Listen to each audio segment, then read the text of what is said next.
बोलो गुरुदेव महाराज की जय। सागर से भी अधिक गहराई है जिसकी, हिमालय से भी अधिक ऊंचाई है जिसकी, आसमान से भी अधिक असीमता है जिसकी, और धरती से भी अधिक सहनशीलता है जिसकी, ऐसे मेरे गुरुदेव को शत शत प्रणाम। जय माता की। To overcome this world of illusion and sorrow, one can happily go by the teachings of the Guru and overcome all the obstacles in his life. एक समय की बात है, एक गुरुदेव महाराज अपने आश्रम में अपने शिष्यों सहित, अपने भक्तों सहित रहते थे। एक दिन एक भगत ने गुरुदेव से कहा कि गुरुदेव, हम भगवान से कैसे मिल सकते हैं, हम परमात्मा से कैसे मिल सकते हैं।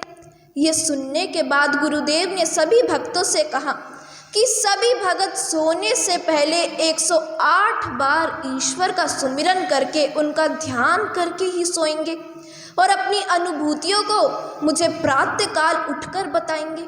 तो सभी भगत ऐसा ही करते हैं, अपने कक्ष में जाते हैं और भगवान के, ईश्वर के ध्यान में बैठ जाते हैं और सुबह उठते हैं तो प्रसन्न होकर गुरुदेव के पास जाते, अपनी अनुभूतियाँ बताते हैं कि मैंने पूरे 108 बार सुमिरन किया या मैंने पूरी रात लगाकर सुमिरन किया।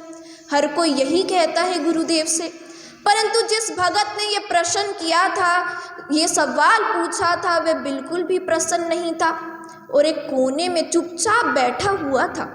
ये देखकर गुरुदेव उसके पास जाते हैं, अपने भगत के पास जाते हैं और उससे कहते हैं कि तुमने ही मुझसे ये सवाल पूछा था, ये प्रश्न पूछा था, तो मैंने तुम्हें जो करने को कहा था कि 108 बार ईश्वर का सुमिरन करना है, तो क्या वो तुमने नहीं किया। तो भगत ने कहा कि गुरुदेव, ऐसी बात नहीं है, गुरुदेव ऐसा नहीं है, क्योंकि जब मैं गिनती में ध्यान लगाता तो मैं ईश्वर को भूल जाता, जब मैं अपनी गिनती में ध्यान लगाता तो मैं ईश्वर को भूल जाता, और जब मैं भगवान में ध्यान लगाता तो मेरी गिनती का कर्म टूट जाता, मैं अपनी गिनती भूल जाता।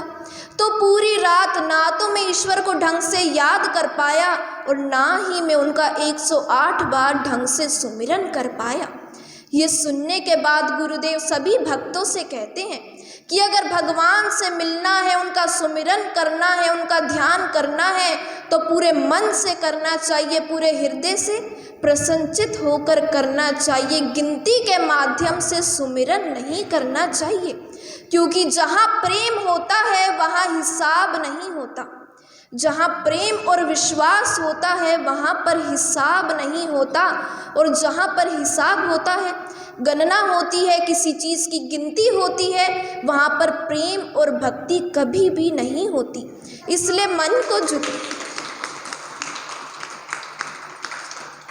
मन को झुकाना बहुत ज़रूरी है, अपने हृदय को झुकाना बहुत ज़रूरी है। मात्र सर झुकाने से परमात्मा नहीं मिलते, प्रभु नहीं मिलते। जय माता की।